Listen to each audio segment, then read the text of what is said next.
പ്രിയപ്പെട്ട മാന്യതയുള്ള സ്ത്രീകളെ ക്ഷമിക്കണം, അറിയാത്തോണ്ട് ചോദിക്കേട്ടാ. ഇതുപോലെയുള്ള നാറിയ സ്ത്രീകൾക്ക് ഒരു പൊതുബോധമുണ്ടോ? നിങ്ങളുടെ ശരീരം സെക്സിനായിട്ട് മാത്രം ഉണ്ടാക്കിയതാണ് എന്നുള്ള ഈ ഒരു കാര്യത്തിൽ നിന്ന് മനസ്സിലാവുന്നതാണ്. നിങ്ങളൊരു കാര്യം മനസ്സിലാക്കുക, നിങ്ങൾക്കുള്ള അത്രയും അവയവം പുരുഷന്മാർക്കുമുണ്ട്. അത് സെക്സിന് മാത്രമുള്ളതല്ല എന്നുള്ളൊരു പൊതുബോധമാണ് ആണുങ്ങൾക്കുള്ളത്. എന്നാൽ ഇതുപോലെയുള്ള നാറിയ സ്ത്രീകൾക്കുള്ളത് ഈ ഒരു ശരീരം സെക്സിനായിട്ട് മാത്രം ദൈവം പടച്ചതാണെന്നാണ്. നിങ്ങളൊരു കാര്യം മനസ്സിലാക്കുക, നിങ്ങളുടെ ഇതേ അവയവമാണ് നിങ്ങൾ പല കാര്യത്തിനും ഉപയോഗിക്കുന്നത്. ഈ ഒരു കാര്യമാണ് നിങ്ങൾ കുഞ്ഞുങ്ങൾക്ക് മുല കൂട്ടാൻ വേണ്ടി ഉപയോഗിക്കുന്നത്. അതേ കാര്യം സെക്സ് വരുമ്പോൾ സെക്സിന് ഉപയോഗിക്കുന്നു. നിൽക്കുന്ന അതേ ഭാഗമാണ് നിങ്ങൾ സെക്സിന് ഉപയോഗിക്കുന്നത്.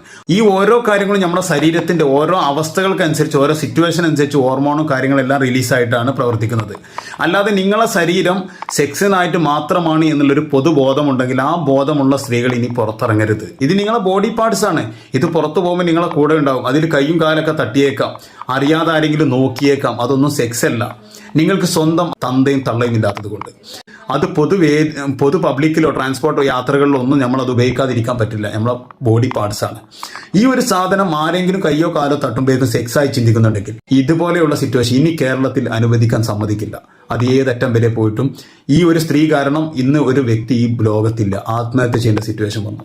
അതുകൊണ്ട് ഇതിന് അർഹതപ്പെട്ട ശിക്ഷ ആ സ്ത്രീക്ക് വാങ്ങിച്ചു കൊടുക്കുക. ഇതുപോലെയുള്ള നാറിയ സ്ത്രീകൾ ഇനി കേരളത്തിൽ ഒരു പൊതുയിടത്തും കാണരുത്. അല്ലെങ്കിൽ വീട്ടിൽ അരിഞ്ഞു വെച്ച് വരും ഈ സാധനങ്ങളെല്ലാം.